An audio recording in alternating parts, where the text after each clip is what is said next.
Everyone deserves to have a little fun once in a while, even cancer patients. The joys of going out to a legendary concert with a dear friend can provide a temporary respite from the hardship of disease. What if there are new people met along the way? Is it necessary to be upfront about one's own diagnosis? Or is it okay to don a mask of normality just for the evening? The ensuing guilt of even having one night out on the town cannot be overlooked either. Let's see how the protagonist celebrates his 33rd birthday. If you missed the 8th tale, Connection, please don't forget to listen to the reading. I'll drop a hover card in the upper right that you can click on or in the description below. The tales are best read in sequential order. I hope that you will find this particular tale interesting, and please feel free to leave any comments or feedback. This is the 9th tale of Cancerika, with 3 more to go, so I'm really hoping you like the overall story. Please let me know if it's any good or not. Also, don't forget to like and subscribe so you can catch more tales as they are released. Please enjoy the 9th tale of Cancerika, Celebration, loaded like a freight train. Cancerika, Tales of Survival, Despair, and Hilarity. Written and narrated by Beauheart. Tale number 9, Celebration, loaded like a freight train. Let them praise his name in the dance. Let them sing praises unto him with the timbrel and harp. For the Lord taketh pleasure in his people. He will beautify the meek with salvation. Psalms 149. It was in the middle of our morning meeting when I got the alert on my phone. While Mr. Vandershoot was discussing hard metrics on our sales numbers, I got a glorious notification. I was so excited I almost jumped out of my seat. Guns N' Roses to play Feather Creek Canyon with limited seating. No way. I'd missed the Guns N' Roses reunion tour, which was almost a decade ago, because I was deployed.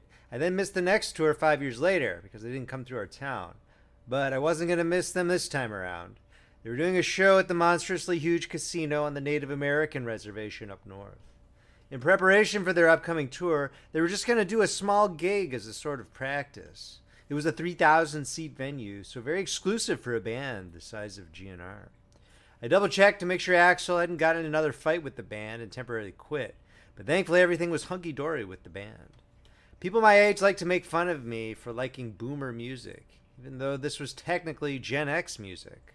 But I first started listening to Guns N' Roses at the wee age of 11 when I discovered my mom's Appetite for Destruction CD. I still remember hearing Night Train for the first time and how it opened the door to a new world of rock and roll, adolescent angst, and some old-fashioned youthful rebellion. It was over 20 years later, and Axel's scratchy voice still hit me right in the feels. Getting tickets to the show was going to be a challenge, though. They were going on sale through the Ticketmaster website the day after the show was announced. The site was notorious for getting run roughshod over by Indian scammers who would get all the tickets and then scalp them at outrageous prices. I needed a cheat code for this endeavor. Shane, do you still have that script you used to get those Disney on Ice tickets for your kids? I asked my boss. Yeah, it worked okay, but I didn't have time to tweak the throttle on it. If it pings the Ticketmaster website too fast, your account will get suspended. Be careful with it, he said. I set up the script with my Ticketmaster credentials so it would fire a request to the site every 100 milliseconds. Hopefully that wasn't too fast. The ticket sale went live at 10 a.m., and I immediately ran the script. The site showed which seats were sold already, and everything immediately started turning red. My script kept firing off a request to buy 2 seats in the web browser, but it just wouldn't go through the Ticketmaster servers. Predictably, the entire site froze and announced it was having technical problems. This was the incompetence we've all come to know from Ticketmaster, so I didn't expect anything less. After 20 minutes, the Ticketmaster site finally came back, and there were still seats left. But my script just wouldn't work. I tried a 50 millisecond throttle, then a 20 millisecond. Shane's little Python script was doing rapid-fire requests at an insane rate to the browser to try and get those tickets. I briefly saw a new page get loaded that said, "Please choose your payment method." My heart skipped a beat in elation. But 3 seconds later, I got the dreaded, "Account suspended due to malicious activity." No, I said like a slow-motion death in an action movie. I told you to watch out for that throttle, Shane said, peeking over from his desk. I guess I would have to wait for the main tour next year to catch Guns N' Roses. Would have been kismet to see them, though. After all, it was the same weekend as my 33rd birthday. A small-sized venue, me celebrating another trip around the sun, and my cancer status? Maybe the band would have brought me on stage, and Slash would have let me play his guitar. The sky could have been the limit, but I blew it. Later that week, I came back from a department meeting and saw that I had a missed call from Mark Lee on my phone. We had spoken briefly since my cancer diagnosis, but I hadn't seen him since he was super busy with a little bambino of his own. He was one of my good buds from my unit in the Marines. We ended up going to college together on the GI Bill. We're both much older than all the other undergraduates. It was hilarious. People always compared us to Adam Sandler going back to kindergarten and Billy Madison. "Hey, what's up, douchebag?" I said as a term of endearment. "Hey yourself, you clown. I hear your birthday is coming up, so you're not going to sit around and cry because you lost all your hair due to the cancer or whatever. You're going to come out with me," Mark said, sounding like a carnival barker. "Your wife actually let you off the leash?" I asked. "Yeah, I got lucky. She agreed to watch Little Ed and gave me an all-night pass. I had to lie and tell her you were going to die in a couple weeks, so if you end up living, please keep that to yourself," he said. "Haha, nice one. What did you want to do? I haven't really gone out in months," I said. "Perhaps you may have heard that Guns N' Roses is playing up north at Feather Creek," he remarked. "Yeah, I tried to get 2 tickets earlier this week, but the scammers all beat me to it," I said. "Well, my company just so happens to have gotten a block of tickets on the floor, and I scored 2, he said. "Are you kidding me? They're giving the CIA free Guns N' Roses tickets now?" I asked. The running joke was that Mark worked as a super spook for the CIA, even though it was actually a desk job for a private military contractor. "You should have gotten a job with your top secret security clearance. You'd be rolling in freebies." "Anyways, can you go or what?" Mark asked. "Wouldn't miss it for my own funeral," I said. Cool. Come over Saturday night then, and I'll drive us. Maybe do the cancer boy routine with the bald head and wheelchair at the casino, and we'll be able to get a good parking spot," Mark suggested.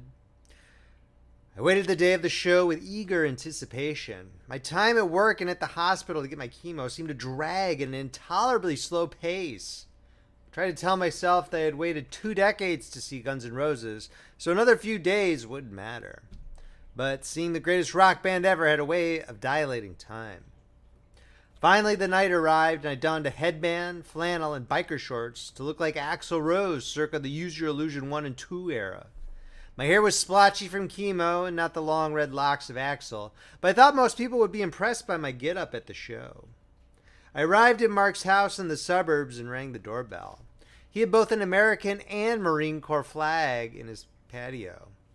Mark came to the door wearing the iconic Slash sunglasses. If he had an empty bottle of Jack Daniels, he would have been the spitting image of the world's best guitarist. "Get a load of Captain America with this flag set up," I said, feigning awe at the flags. "I do a rifle drill every morning. It's all very moto. Come inside," Mark said. In his modest ranch house, it looked like a tornado had come through. Scattered across the living room were toys, baby clothes, and a massive rubber mat with the ABCs printed on it. "The joys of parenthood," I said. "Yeah, sorry about the mess," he said. "Hey, how do you even afford a home? I thought our generation spent all our money on avocado toast," I said. "Like I've been telling you got to get yourself a security clearance job," Mark said. "Well, then I would be assassinating third world dictators with the CIA and starting color revolutions. I just couldn't have that on my conscience," I joked. Just then Mark's wife, Rose, and his baby son, Little Ed, came into the living room from the kitchen. "Hey, great to see you again," Rose said. She looked exhausted. "Little Ed says hi." I stuck out my finger, and he grabbed a hold of it with a little smile, while cradled in his mother's arms. "He's getting a lot bigger," I said. "We still got those chubby baby cheeks." "If you like him so much, you're welcome to take him home with you," Mark said. "We're just glad to hear you're doing better with your treatment," Rose said. "Happy birthday, by the way. Excited for Guns N' Roses?" "Yeah, I've only had to wait for the concert 20 years. Thanks for cutting Mark loose for the night, Rose." "Sure thing. My only 2 rules are no strippers and Mark can't wake up in a different state," Rose said. "I think we'll be all right, babe," Mark said. "It's a 2-hour drive up to Feather Creek, so we better vamoose." We hopped in Mark's Charger and hit the road. On the highway, the suburban landscape of strip malls and office parks slowly transformed into the dollar stores and farmhouses of the exurbs. We were on a mission to go see a show. I felt like I was back in Afghanistan with Mark rolling in a Humvee. But this time the final destination would be seeing Axel wail out Welcome to the Jungle, instead of us going to the base PX to get a few tins of Copenhagen. Hey, so little Ed's looking pretty good, I said, trying to break the silence. Yeah, he's almost ready to walk. He can cruise around by grabbing furniture if you kind of hold him up. Before I know it, he'll be off to college, Mark said. Is it tough having a kid? I asked. Well, not really. I guess Rose does most of the hard work. I don't want to be the moron father that you see on every commercial who has to get bossed around by his wife, but women are just more suited to dealing with babies.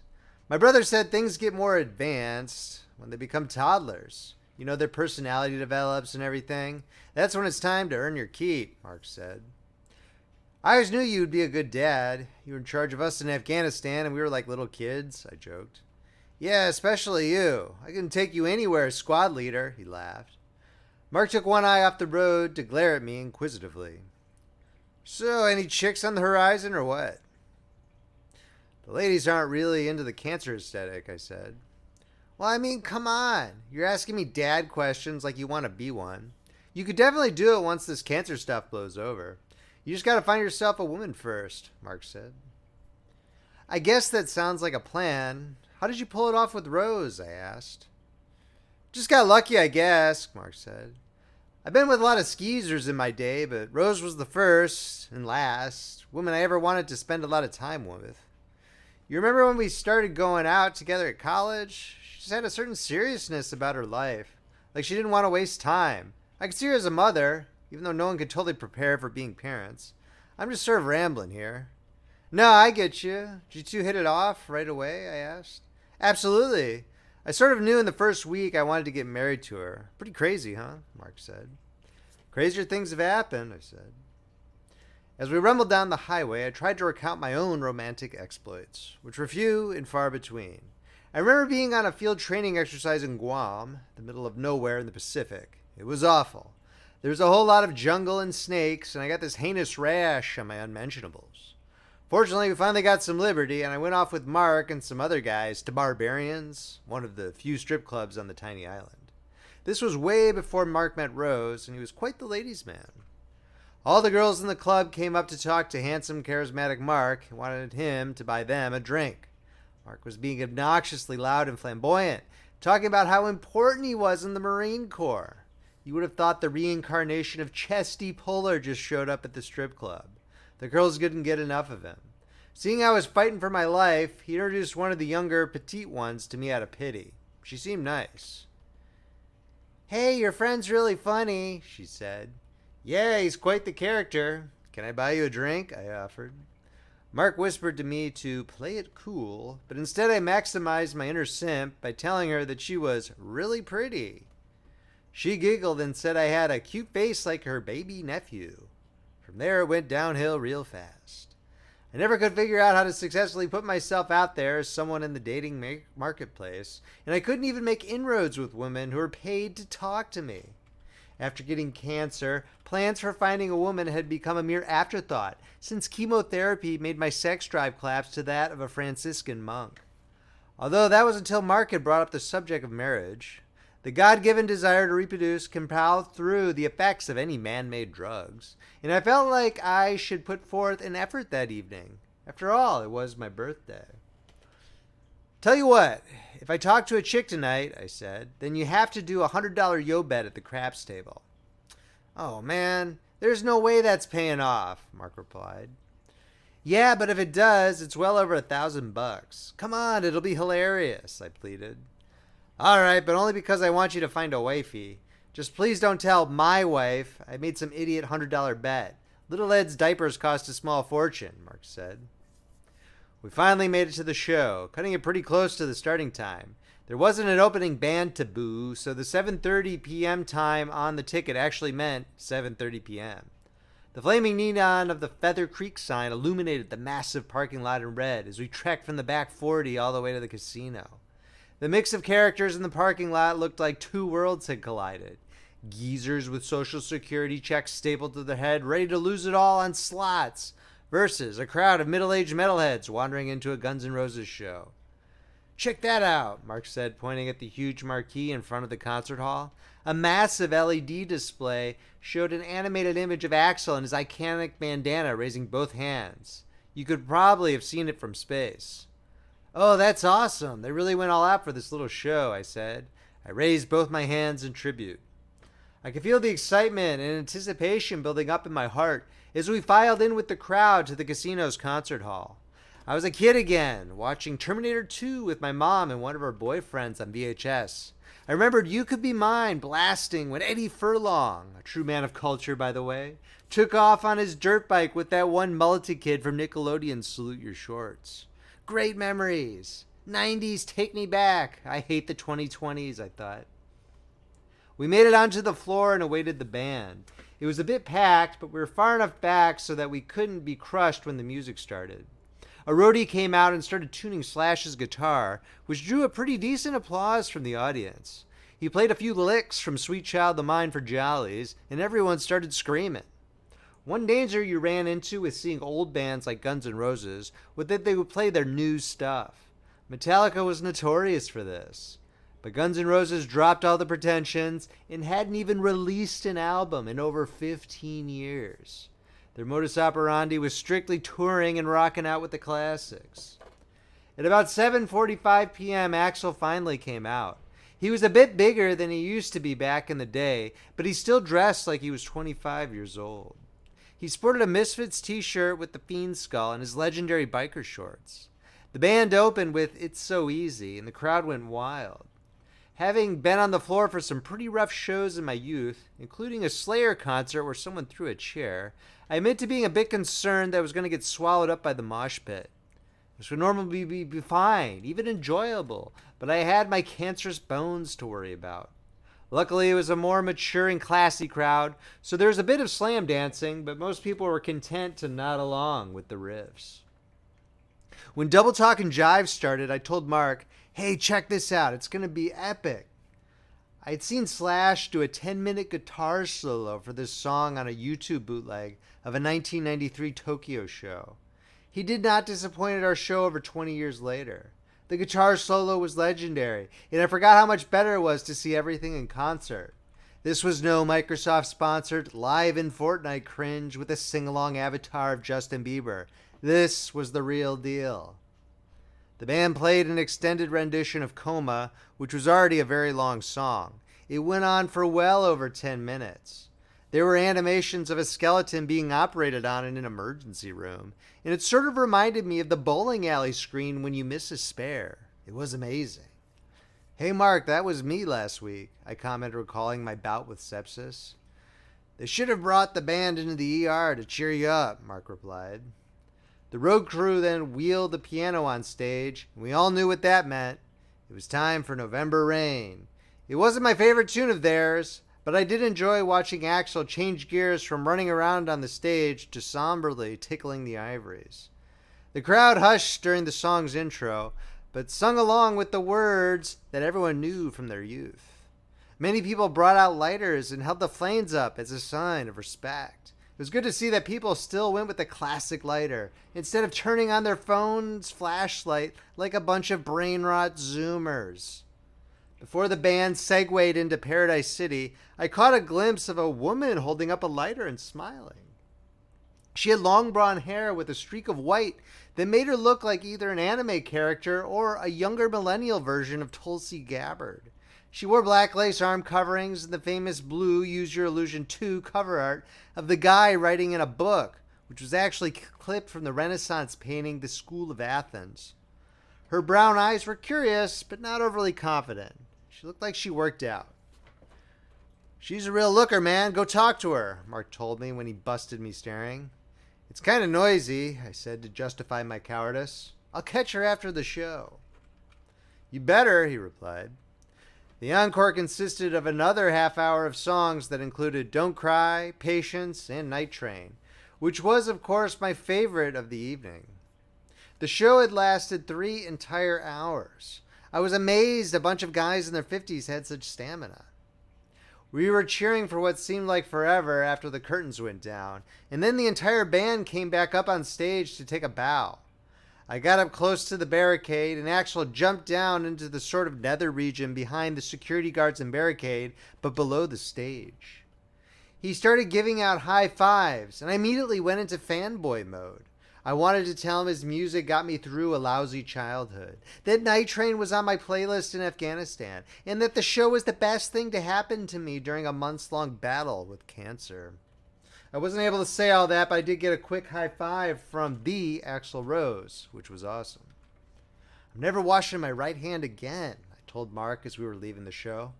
You got lucky. I was hoping one of the roadies would throw Slash's guitar picks into the crowd, but I think they just handed them out to the good-looking chicks they wanted to bring backstage. The exit for the concert venue led directly into the casino. It was the same not-so-subtle ruse they used at museums to funnel you into the gift shop. While the casino was massive and its infrastructure could handle a sudden surge of 3,000 concertgoers, I wasn't sure that it could accommodate a bunch of thirsty metalheads looking for booze. Every one of the casino bars was packed, 3 deep, with people trying to get cheap beer. We should get a drink for your birthday, Mark said. I'll tell them you have cancer and wheel you to the front of the bar in a hand truck like they did with Hannibal Lecter. Sounds like a good plan B, but in the meantime, I think there's an opening at the bar over by those slots, I said, pointing to a distant refreshment oasis. We scooched past the old people tapping furiously on the LCD screens of the dollar slots and made our way to the bar. You guys look like you were at the show, remarked the elderly bartender. How was it? Amazing, I said. Aces. What can I get you? The friendly bartender said. A Bud Light for me and a virgin mojito for the birthday boy here, Mark replied. Oh, happy birthday, said the bartender. I'm supposed to tell you about the Feather Creek rewards card and how you can get free accommodation at our hotel on your birthday. But what do you say we skip all that jazz and I flag down those 2 ladies obviously looking for a beverage? The bartender raised a beckoning hand. I turned around and saw the pretty girl with the white streak of hair from the concert, plus a female friend in tow. They were coming our way. I normally wouldn't care, but I found myself a bit nervous, like I was a teenager again. I guess I was going back in time for my birthday like some modern-day Benjamin Button. Welcome, ladies. What are you drinking? There's a birthday boy at the casino tonight, so don't be shy, the bartender said. Oh, whose birthday is it? The female friend asked. This gentleman here, the bartender said. It's comforting to know that there are still good wingmen working in the hospitality industry out there, even if they are super old. Happy birthday, the female friend said. My name's Jules. And I'm Zelda, the pretty one in lace said. I think we saw you guys at the show. Yeah, it was great, wasn't it? I said. Drinks are on me, everyone, Mark graciously said, pulling out his Visa card. Care to join us here at the VIP, ladies?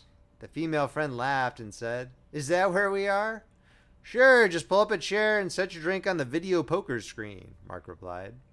We all cozied up to the bar, and I stared down to see a flickering screen embedded into the countertop promising a huge payout on flushes. Mark had enough strategic foresight to take the third seat so that Zelda would sit next to me, and he could entertain the friend. So, what's everyone's relationship status? Mark asked. Well, my boyfriend is working nights, but Zelda here just got out of a long-term relationship, Jules said. Hey, that's cool. At least you ain't married like me. My very handsome friend is single, though. He's celebrating the big 2-1 tonight, Mark said. There's no way that you're that young, Jules said. It's been a night of surprises, I said cryptically. Jules made small talk about the show with Mark, and he kept at her with the wisecracks. While they were preoccupied, I decided to try a line on Zelda. So, are you named after Zelda Fitzgerald? I asked. I went with the highbrow literary reference instead of the dorky Nintendo reference that she probably heard from a million soy guys. I don't think so. I wish I was, though. She knew how to party. She died kind of young, though, Zelda replied. Success, I thought. She caught the reference. Yeah, the 1920s were pretty cool, I imagine, I said. But I guess the 2020s are okay if you get to see Guns N' Roses and then hang out in a casino afterwards. Wasn't the show amazing? She asked. I love when they played Civil War. Use Your Illusion 2 is my favorite album. Can you tell? She said, pointing to her shirt with the album's cover splashed across it. I was fascinated that she didn't mention a more mainstream tune like Sweet Child of Mine, opting instead for a depressing ballad like Civil War that lasted over 7 minutes. Was she trying to impress someone? Perhaps she just had really good taste. That's a good one, I said, smiling. Isn't it a great night? She said. We got really lucky getting the tickets to the show. Jules and I work at a Tesla showroom, and we got the tickets as a gift from a super rich client we know. Yeah, Mark over there works for the CIA. That's how we got our tics, I said. Really? Zelda asked. The CIA or some private military contractor. I'm not sure which. Just grateful we were also able to see the show, I said. When I was a kid, Zelda said, I always wanted to see a Guns N' Roses show. It would have been like the music in my dreams becoming real. So when I saw them tonight, it was like I forgot all about my problems, and I was a little girl again. Maybe that sounds stupid. No, it's awesome, I said. I wanted to say it was a beautiful moment for her, but I held my tongue, not wanting to appear too much like a sensitive boy. Have you liked Guns N' Roses for a while? She asked. As long as I can remember. Tonight was really something, I said. I'm like you, I just wanted to be a little boy again. We continued talking for about half an hour. She sucked down the Long Island iced teas, and I stayed sober with my virgin mojitos. As Zelda got more buzzed, she opened up. Do you mind if I smoke? She asked. Of course not. It's nice to see someone so civilized around these parts, I said. She fired up the sweet tobacco and lifted up her chin slightly to exhale. It was quite erotic. Have you ever tried using Bumble? It really sucks, she lamented. I always match the biggest losers who make up stuff about their job. I tried Tinder once, I said. It wasn't for me. I sort of lied. I used to use Tinder frequently, but I gave it up years ago when all my matches started becoming crypto scammers and the morbidly obese. Yeah, it's so much better to meet people in person, Zelda said. I feel like I really miss out on those human connections when using those stupid dating apps. Really, I just wish it was 1993, she chuckled. Me too, I said. Then we wouldn't have some tech billionaire's algorithm matching us up. We could meet naturally, like you and I did tonight, Zelda said with a warm smile. I was not used to this type of affection, so it was initially unnerving for me.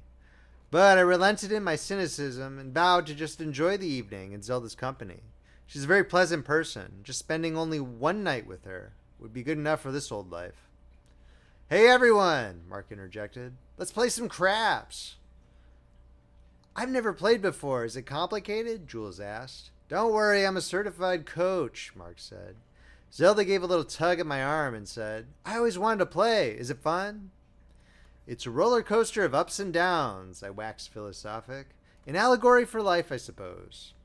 We made our way to the craps table, and I explained to Zelda how the come-out roll works. I tried to do it in a way that didn't make me sound like a turbo autist.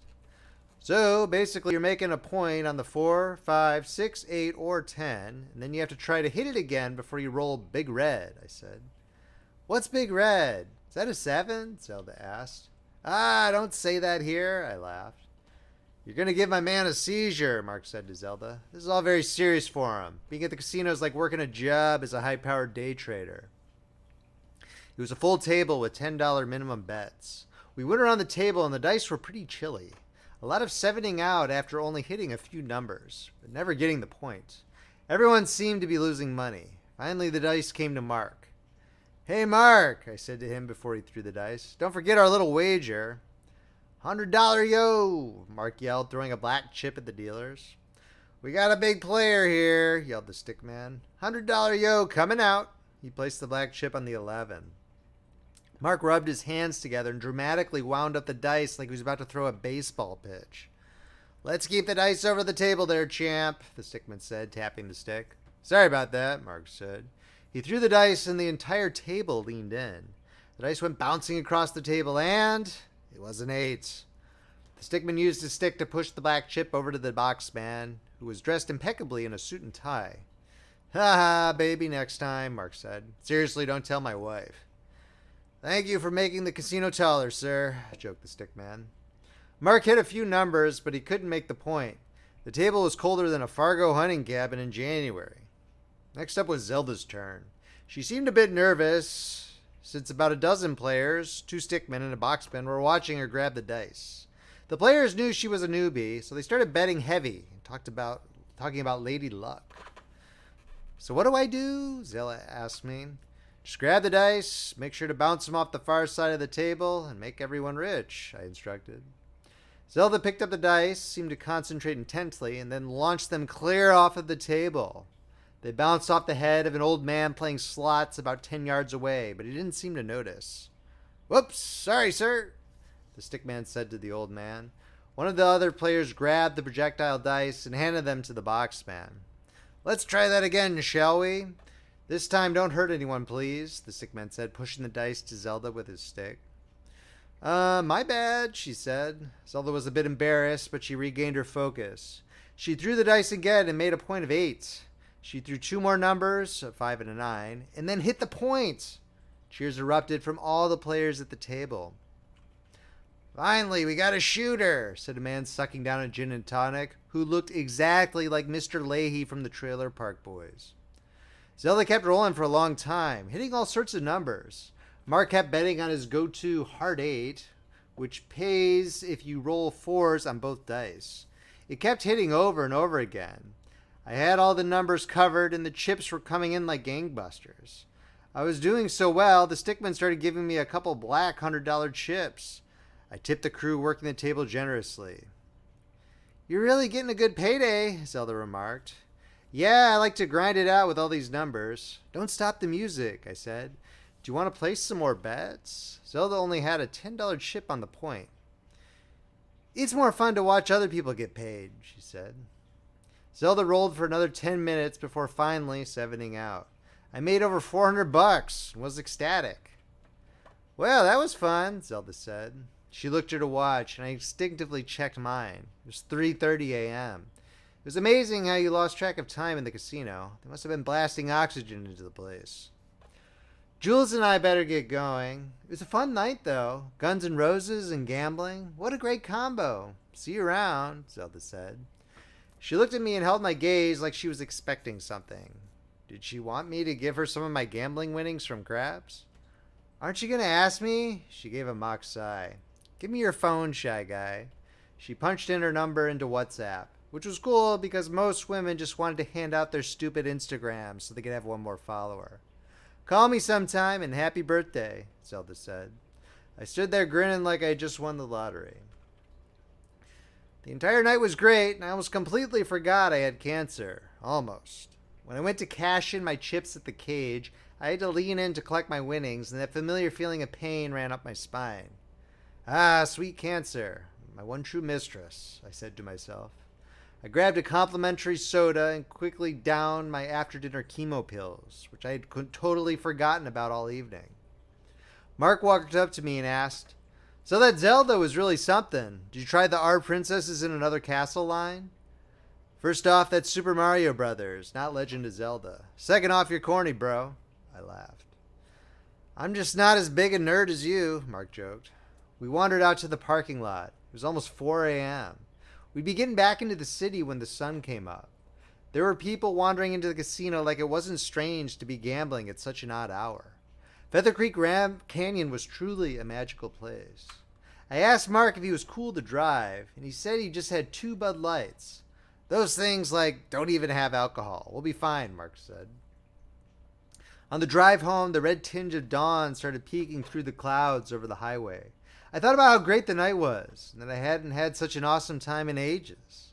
Then the chemo pills started kicking in, and I went from good thoughts to bad thoughts. It was always a wild ride with these drugs. Maybe I didn't deserve to see Guns N' Roses. How come only people with rich person connections got into the show?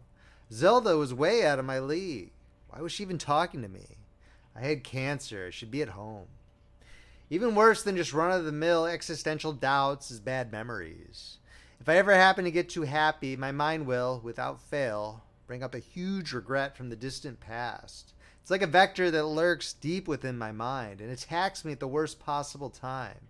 Its sole purpose is to disorient and humiliate me. "Hey, Mark," I said. Yeah, what's up, bud? He said nonchalantly, trying to keep his tired eyes on the road. I'm really sorry, man, I said. About what? He said, looking over at me.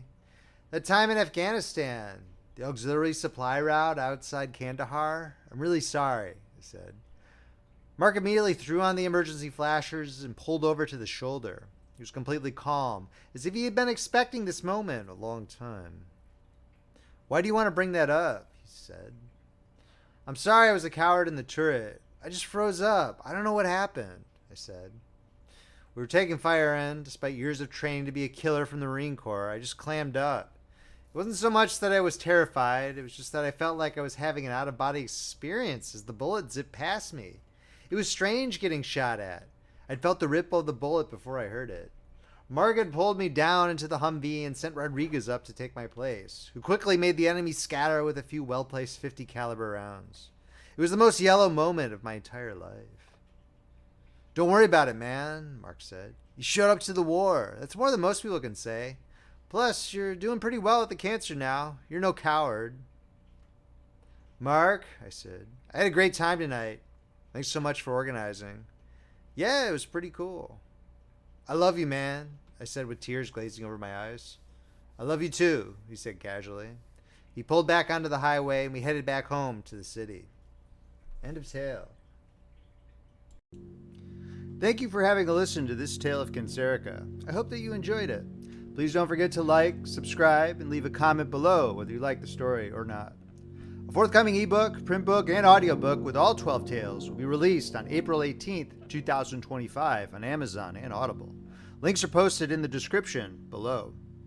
The pre-order is available for the ebook. It's $4.99 or free if you're an Amazon Prime. You can shoot your mouth off at me over on X. I'm at Beauheart. Please visit friendlyfrogpress.com to see our collection of ebooks, paperbacks, and audiobooks that are for sale at Amazon and Audible. Until next time, this is Paul Beauheart, signing off.